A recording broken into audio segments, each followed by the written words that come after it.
제목을 같이 합니다. 성공과 형통. 성공과 형통.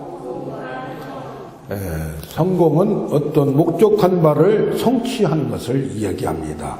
그래서 스티븐 코비 박사는 성공한 사람들의 7가지 습관에 대해서 얘기해요. 주도적이 되라. 끝을 염두에 두라. 소중한 것을 먼저 하라. 상호 이익을 추구하라. 먼저 이해하고 이해시켜라. 시너지를 활용하라. 끊임없이 개혁하고 쇄신하라. 이렇게 얘기를 합니다. 그런데 성공은 실패를 통하여 이루어지고 실패는 성공으로 가는 유일한 길입니다. 그래서 어떤 잔디깎기 부모라는 말이 있습니다. 장애물을 제거해두고 잡초와 돌멩이가 전혀 없게 만들면 자녀들이 잘 될 것 같아도 고생을 못하고 또 문제가 생기면은 자기가 나름대로 판단해보고 실수도 해봐야 되는데 그걸 안 했기 때문에 나중에 나약하게 되고 자살을 하는 경우도 있다고 합니다. 우리 기독교 계통에서도 로버트 슐러 목사님이 긍정적이 되라, 적극적이 되라. 그래서 수정교회를 미국의 캘리포니아에 전체를 수정으로 유리로 탁 지었어요.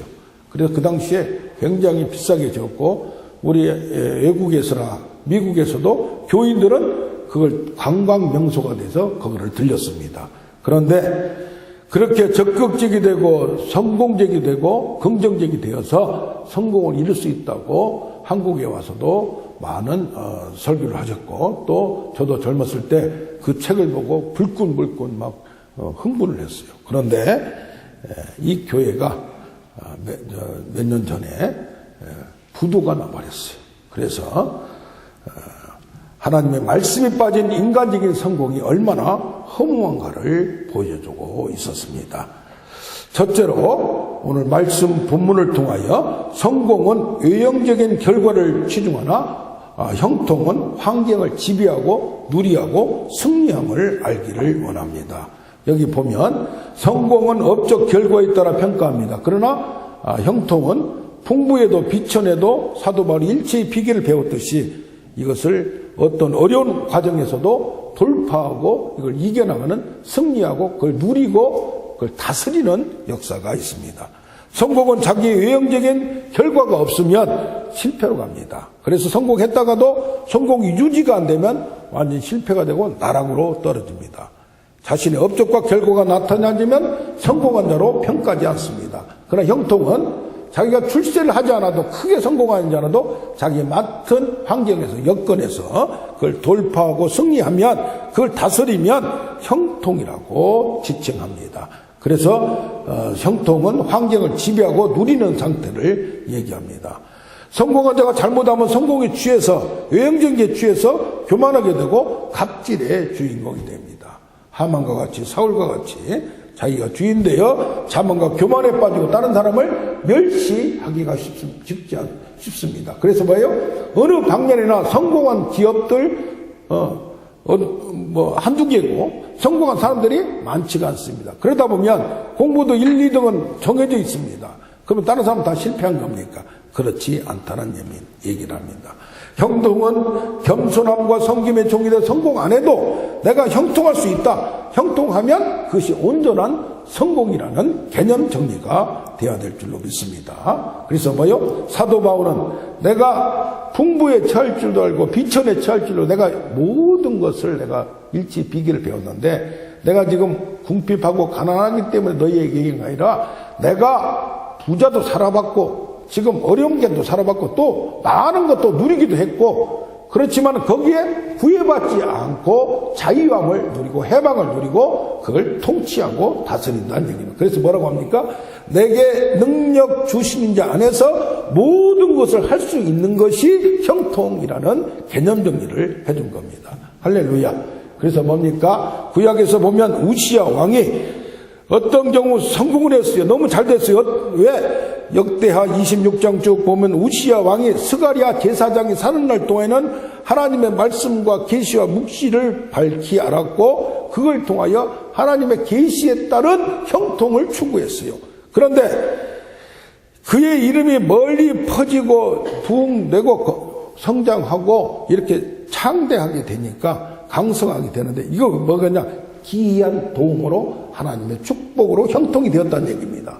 그런데 그가 강성하여지고 성공으로 착각을 해서 그러다 보니까 마음이 교만하여 악을 행했다고 했는데 이 악이 뭐냐? 자기가 해서는 안 될 일을 성공하다 보니까 우쭐해가지고 왕이 성전에 들어가서 제사하고 분향하고 이것은 왕이 해서는 안 되는데 왕이 제사장 역할까지 하려고 성전에 들어갔어요. 그러니까 제사장이 얘기합니다. 그곳은 왕이 계실 곳이 아니고 왕이 할 일이 아닙니다. 그러니까 도리어 화를 내며 제사장에게 책망을 하는 그때에 화를 낼 때에 이마에 나병이 생겼다고 했어요. 그 성전에서 쫓겨나고 죽는 날까지 완전히 별궁에서 격리되어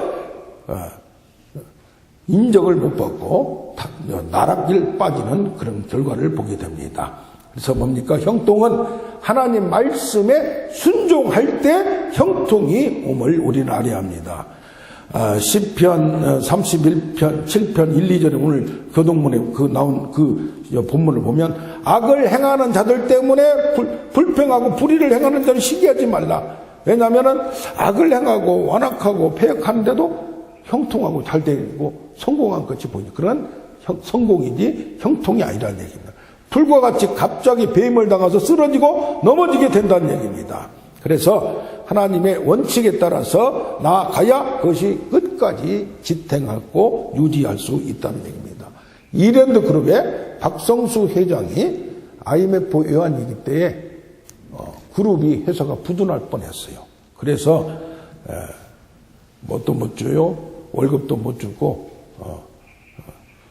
퇴직을 했어도 퇴직금도 못 주고 그런 상황에서 한쪽에서 뭐라고 하냐면 차라리 도망가라. 피신해라. 조금 챙겨서 도망가라. 그럴 때에 마지막 판에 금식하고 기도를 했습니다. 이런 위기 상황에서 어떻게 살아날까? 그런데 외국인 투자자가 현금 5억 불, 5천억을 들고 한국 기업에 투자하려고 딱 왔는데 여기에 5천 불 10분의 1을 딱 투자를 해요. 그것 때문에 회사가 살아나고 그룹이 살아났어요. 그런데 그 나머지를 투자를 못하고 계속 하고 있는 거 왜 그런가 했더니 각 기업들이 그 당시에 우리 기업들은 정직하게 못하고 뻥튀기를 많이 했어요. 알아보니까 다 뻥튀기란 말이에요. 그래서 회계장부를 믿지 못하고 투자를 못했다는 얘기입니다. 뭡니까? 하나님 말씀을 듣기만 하고 믿기만 하는 게 아니라 그대로 따라서 기업을 할 때도 그 원칙에 따라 할 때 여호와를 의리하고 선을 행하라. 땅에서 성실을 먹을거리로 삼을지어다. 여호와를 기뻐하라. 내 마음의 소원을 이루어 주시라. 그래서 뭐요? 이것이 성실하고 정직하고 이제는 뭡니까? 완전히 성품적으로도 품성적으로 온유한 자가 되어서 땅을 차지하게 되고 많은 사람과 화평을 누리고 즐거워한다는 얘기입니다. 그래서 이 시인이 볼 때 내가 어려서부터 늦기까지 의인이 버림당한 걸 보지 못하고 그의 자손이 걸식하는 걸 보지 못하였다. 왜 그러냐? 그는 종일토록 형통해서 성공했다고 우쭐한 게 아니라 형통한 다음에 종일토록 은혜를 베풀고 구워 죽으니 자손들이 그 복을 받는다는 얘기예요. 그래서 여호와를 바라고 도를 지키는 자, 순종하는 자는 땅을 차지할 것이라는 얘기입니다. 의인의 마음에는 하나님의 법이 있기 때문에 그럼 실족하지 않고 그 법에 따라서 흩어 구제하여도 더 구하게 되고 과도히 아낀다고 부자가 되는 게 아니고 가난하게 될 수도 있다는 얘기입니다. 그래서 뭡니까? 물을 있는 자는 받아 풍족하게 누리고 없는 자는 있는 것까지 빼앗기리라. 씨를 뿌리고 열매를 거두고 그 법칙에 따라서 행동으로 옮길 때 순종할 때에 헌신과 노력의 결과 그 모든 것이 열매를 맺는다는 얘기입니다. 그래서 뭐요? 성경의 마태복음 25장에 보면 노력도 하지 않고 가만히 있는 자, 그러니까 뭐요? 말씀대로 열심히 충성하고 작은 일에도 충성하는 자, 그자들은 하나님 열매를 맺고 결과가 있는데 악하고 게으른 종아 심지 않는 데서 거두고 캐치지 않는 데서 모으는 줄로 알았느냐. 그래서 뭐요? 이 무익한 종을 바깥 어두운 데로 내어쫓으라. 거기서 슬피 울고 이를 갈미 있으리라고 말합니다. 그래서 우리는 작은 것부터 성실하게 정직하게 순종할 때에 이것이 우리에게 능력이 되고 결과가 반드시 있을 걸 믿기를 바랍니다. 순종은 적용입니다. 듣기만 하는 게 아니라 씨를 뿌리는 겁니다. 적용은 어떻게 적용이 나타났냐? 첫째, 듣고도 불순종하는 경우가 있어요. 아간과 솔로몬 같이. 그런데 어떤 데는 자기 마음대로 잘라서 순종하는 경우가 있어요. 사울왕 같은 경우도 말씀을 온전히 따르지 못하고 자기가 필요할 때만 골라서 순종하는 경우가 있고, 요나서에 보면은 요나가 어디 가서 니누에로 가라는데 5시로 가버리는 거예요. 그렇게 자기 마음대로 그래서 순종은 하려고 하는 건데 온전치 못하다네. 세 번째 좋은 것이 뭡니까? 들은 대로, 믿은 대로 순종하는 겁니다. 아브라함과 같이 내가 이해가 안 돼도 이삭을 바치라 할 때 그 아무나 그렇게 할 수 있습니까? 그때 이해가 안 가요. 바울도 마찬가지입니다. 사도행전 23장 1절에 보면 오늘까지 과거에만 하는 게 아니고 현재에만 하는 게 아니고 미래까지도 그 과정 중에 오늘까지 한 번도 거역하지 않고 어떤 것을 성령이 나를 통하여 성령에 매여 너는 예루살렘에 가서 증언하라 할 때 많은 사람들이 거기 가면 죽습니다. 다칩니다. 예언하는 사람들이 그렇게 할지라도 내 생명도 바치고 하나님의 성령께서 나를 거룩한 부담을 주는 것을 하길 원해. 범사에 모든 것에 자기가 골라서 하는 게 아니라 범사에 뭐에 따라? 양심에 따라 내 마음에 하나님이 감동 주는 대로 선한 양심에 따라 하나님을 섬겨왔다고 했습니다. 할렐루야. 그래서 성공이란 것은 어떤 것이냐? 19세기 사상가고 시인이고 목사인 랄프 월드 에머슨이라는 사람이 있어요. 이분은 7대 때 목사 청직자 집안이었어요. 그런데 어린이인데 8세 때 부친이 사망하시고 힘들어서 고학으로 하버드 대학 최고의 대학을 나왔어요. 그런데 목회를 잘하고 있는데 아내의 죽음과 교인들과의 불화관계로 목사직을 사임하고 책을 쓰며 이렇게 이제 시인이 되고 사상가가 됐습니다. 이분이 성공하는 개념이 뭐냐? 자주 그리고 많이 웃어라. 둘째, 지성인들에게 존경을 받고 아이들로부터 호의를 받는 것, 인정받는 것. 셋째는 정직한 비평가로부터 인정받고, 넷째는 친구의 배신을 참을 줄 알아야 된다. 인간의 한계를 인정하라는 얘기입니다. 다섯 번째, 아름다운 분별을 하고 다른 사람에게 그들의 장점, 최선의 것을 발견하라. 여섯 번째, 더 좋은 세상을 만들라. 내가 살았던 데보다 아이를 낳고 정원을 가꾸고 사회의 환경을 조금이라도 발전시켜 가라. 그것만이라도 성공이다. 일곱째, 단 한 사람이라도 행복하게 만드는 것이 바로 성공이라는 얘기입니다. 성공의 개념을 내적인 개념으로 잘 정립하여 나 자신이 뭘 못 이뤘다 할지라도 내 자신이 형통한 삶을 살았다고 자부하는 우리가 되기를 원합니다. 둘째로, 형통은 타인을 섬김으로 성취됩니다. 인간을 통하여 이루어진다는 얘기예요.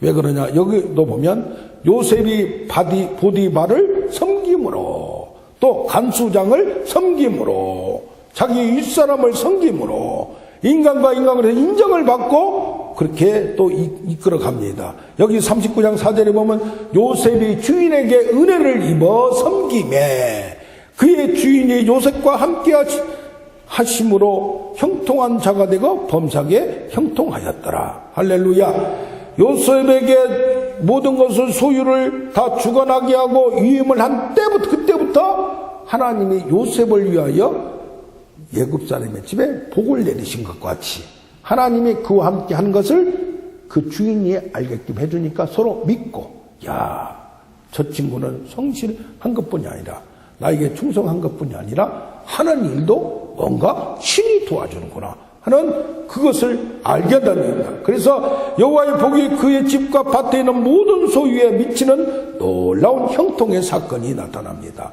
그런가 하면 여호와께서 요셉에게 함께 하시니 그에게 나중에는 감옥에 갔지만은 간수장에게 은혜를 받게 하시매. 그러니까 간수장에도 인간관계를 잘했다는 얘기예요. 그래서 간수장은 전반을 위임하고 여호와께서 요셉과 함께 하심을 간수장이 또 보고 그 감옥 내에서도 그를 통하여 범사에 형통케 하심을 봅니다. 그래서 뭐요? 다니엘서 1장 9절에도 다니엘도 환관장에게 은혜와 궁의를 받게 하심이라. 그럼 얻게 하심이니 하나님 얻게도 했지만은 자기도 인간 관계에서 윗사람들하고 옆에 사람들하고 밑에 사람들하고 원만한 관계를 가졌다는 얘기입니다. 어떤 경우 믿음이 좋다는데 형통하지 못한 경우가 있어요. 인간관계가 원만하지 못한 경우가 있어요. 자기 주장에 너무 강한 경우가 있어요. 자기 주장에 이렇다 하더라 믿음은 굳건하고 한번 정하면 끝까지 뜻을 정하게 가는 것도 중요하지만은 뭐요? 원만하게 온유하게 부드러움이 있어야 됩니다. 할렐루야. 그래서 다니엘은 뜻을 정하여 왕의 음식 포도주를 더럽히지 아니하리라 그렇게 굳건하게 하는데도 불구하고 그것을 환관장을 설득하고 이해시켜서 내가 지금 신앙을 지키려니까 이렇습니다.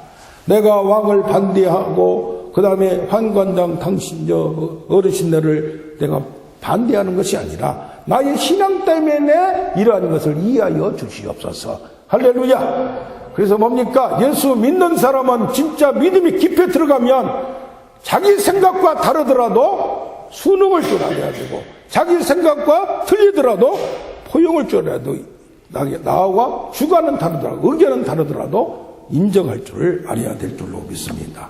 할렐루야. 요즘 극좌 극우 막 그냥 그게 너무 강해요. 예수 믿는 사람은 극우도 아니고 극좌도 아니에요. 할렐루야. 느헤미야 2장 2절에 보면 왕이 느헤미야에게 얘기합니다. 내가 병이 없는데 왜 어찌하여 얼굴에 수심이 가득하느냐. 이는 필연 내 마음에 근심이 있으리로다. 그러면 내게 무엇하여 주기를 원하느냐. 무슨 말입니까? 왕이 누구의 눈치를 봐요? 느헤미야 눈치, 신하의 눈치를 본단 말이에요. 왜 그렇습니까? 그동안에 느헤미야가 성실하게 하고 뭔가 거짓이 없고 그 마음속에 행동 속에 나타난 걸 이미 알기 때문에 아무리 끌려온 포로라 할지라도 나에게 충성하는 것이 다르기 때문에 다른 사람같이 있을 때만 거짓으로 하는 것이 아니라 있는 척하는 것이 아니라 그 마음속에 진심에 우러난 걸 알기 때문에 그의 얼굴에서 수심이 있고 근심 있는 걸 발견하고 왕이 직접 물어봅니다. 그러니까 여기서 왕에게 자기의 소원을 얘기하는 놀라운 사건이 성취되는 것이 나타납니다. 할렐루야. 세상에서도 인간들은 관계의 만남으로 모든 것이 이루어집니다. 서로 이전에 어떻게 하였느냐. 사랑을 먼저 베풀어야 합니다. 사랑이 배가 되어 돌아옵니다. 그래서 누가복음 6장 38에 주랴 그리하면 너에게 줄 것이 후히 되어서 눌러가지고 고봉으로 흔들어서 안겨주는 아주 그냥 꽃배기까지 되는 할렐루야. 이런 역사는 너희가 헤아리는 그 헤아림으로 너희가 헤아림을 도로 받을 것. 그래서 뭐요? 쫀쫀하지 말고 좀 베푸는 마음부터 베푸는 우리가 되길 원합니다. 우리도 어떤 때는 힘들으니까 내가 너무 관리를 하다 보니까 그렇지만은 마음만큼은 넘치게 주는 그러다 보면 사랑도 가는 겁니다. 누가복음 7장 2절에 보면 어떤 백부장이 사랑하는 종이에요. 백부장이 사랑을 해요. 종을. 이 사람은 여기 지금 있을 사람도 아니에요. 그런데 와서 유대인인 백부장을 사랑한다는 얘기예요.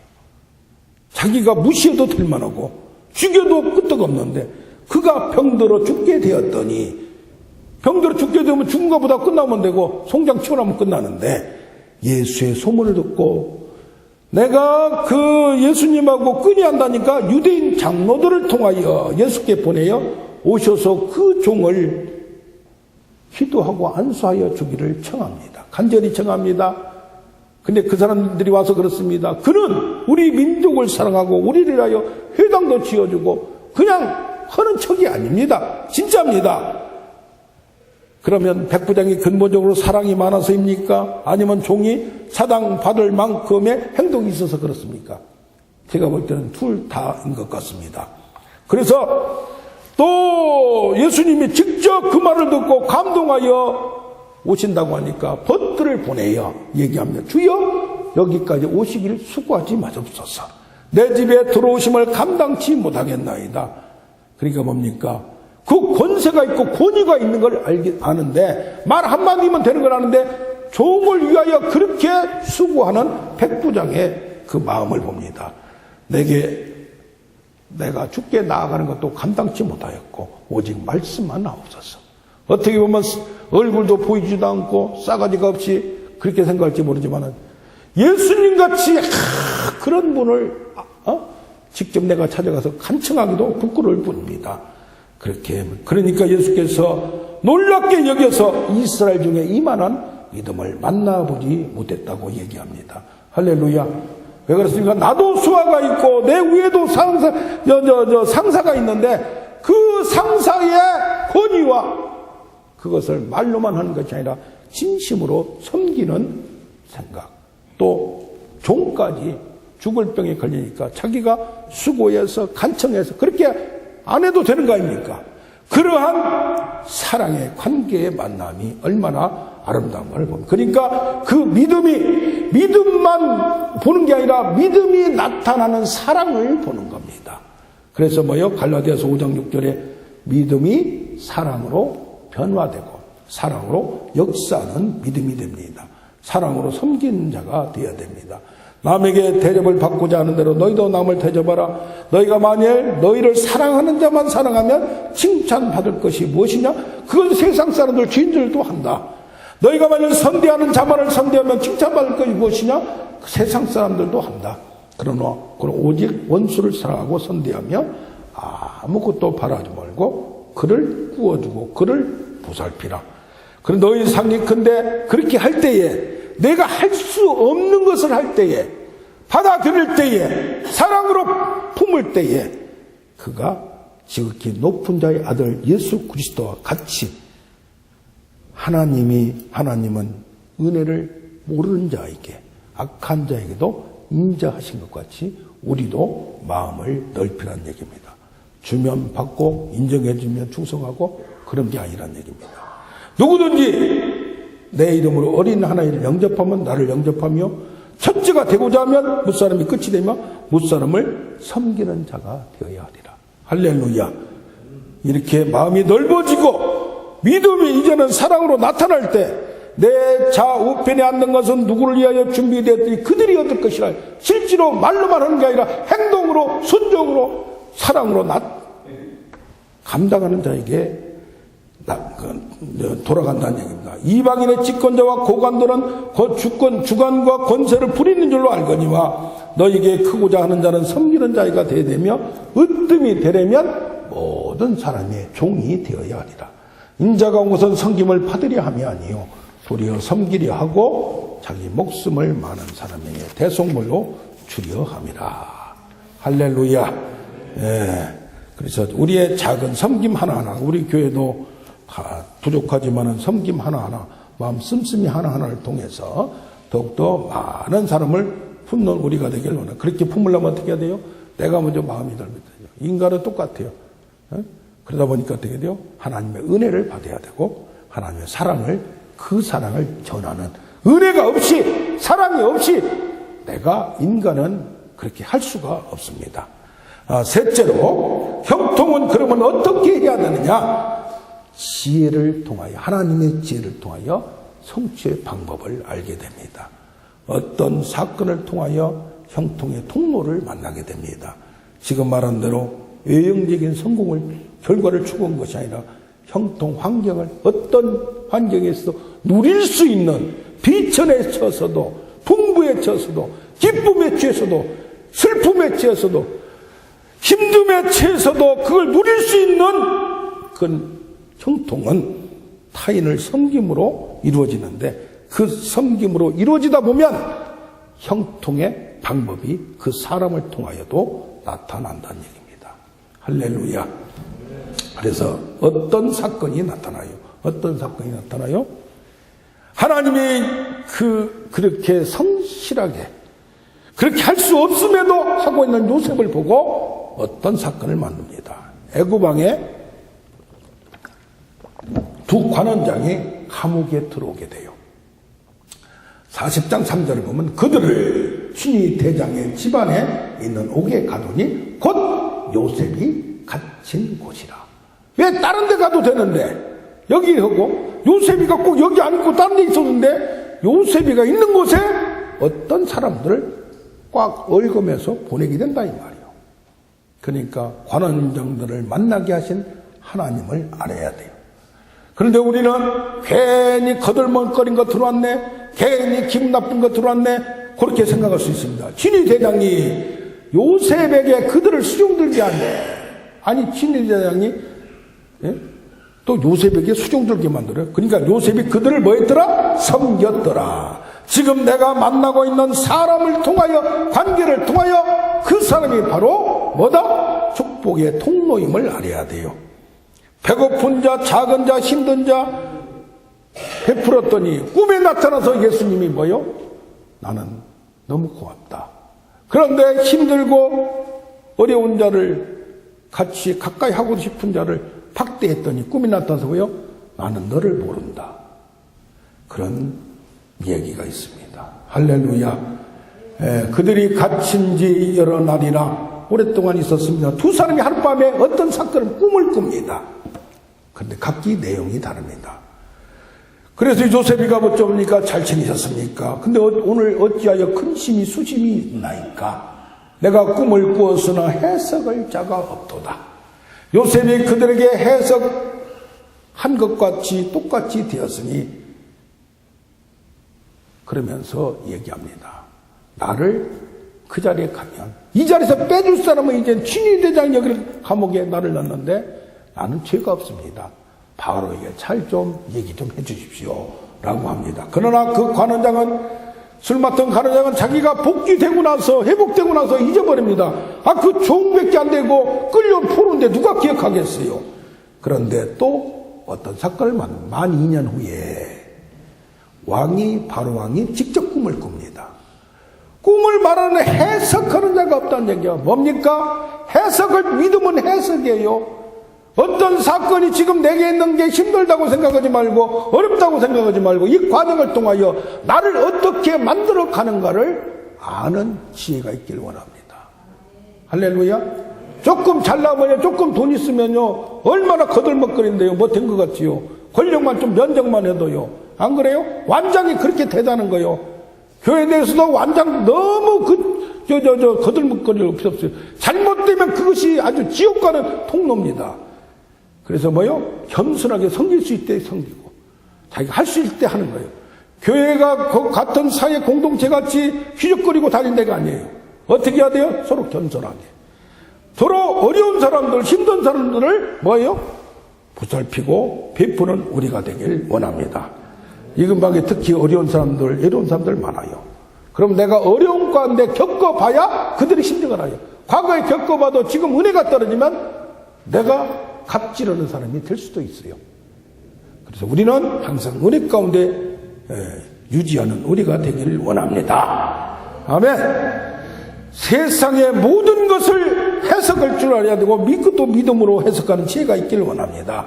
어떤 사건들을 어떻게 판단하느냐, 해석하느냐가 분별지에 있습니다. 술 관원장이 왕에게 말합니다. 왕이시여, 제가 죄송합니다. 제가 오늘에서 기억이 납니다. 왕께서 꿈을 해석을 못하고 그렇게 하신 걸 보니까 해석할 수 있는 자 한 사람이 있습니다. 그게 자기가 해석을 못하면 설교를 통해서, 말씀을 통해서 깨달아야 돼요. 할렐루야.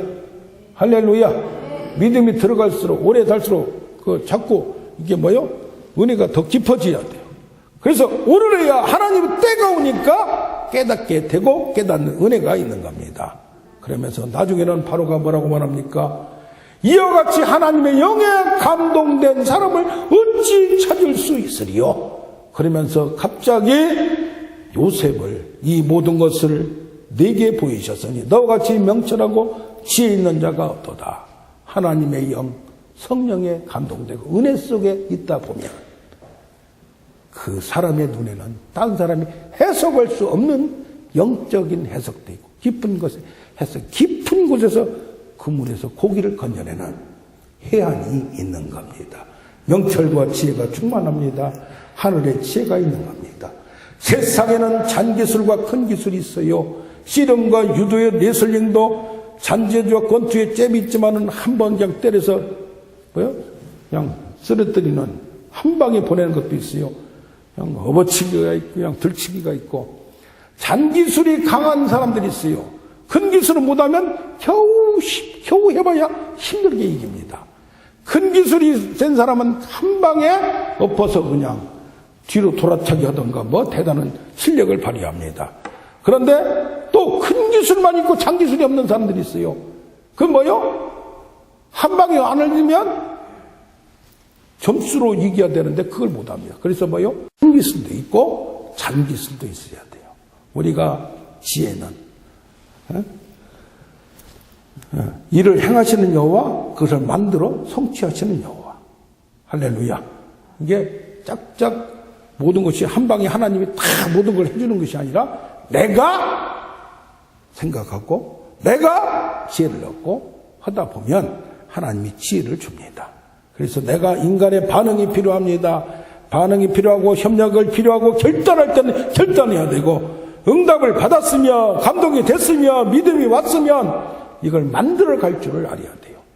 가만히 있어가지고 하나님이 다 해준다고 생각, 내가 무엇을 해야 되는가를 깨닫는 것도 지혜고 은혜입니다. 기도만 하고 있으면 모든 것이 저절로 이루어집니까? 절대 그렇지 않습니다.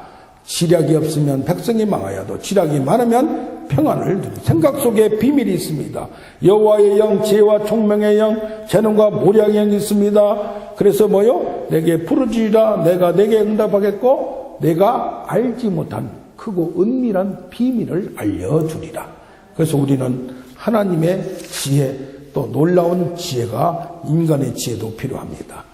한 부유한 상인이 있었습니다. 그에게는 아들이 하나 있었는데 정말 성실하고 경건한 아들이었으므로 아버지의 사랑을 많이 받았습니다. 어느 날 상인이 종을 데리고 여행을 갔다가 불행하게도 죽게 되었어요. 마지막으로 종에게 유언을 남기게 되는데 유언을 이렇게 남깁니다. 모든 재산은 종에게 주고 아들은 꼭 한 가지만 가질 수 있다는 유언장을 썼어요. 이 유언대로 종은 여행에서 돌아와서 아들에게 유언장을 딱 보여주고 재산을 달라고 합니다. 재산을 다 가지려고 했고 아들에게는 유언대로 한 가지만 요청을 하고 했습니다. 아들은 기분이 나쁩니다. 재산을 왜 종에게 다 줬나? 가슴이 찢어지듯 아프고 화도 납니다. 참여합니다. 고민하던 아들이 랍비에게 찾아가서 자초지정을 말했습니다.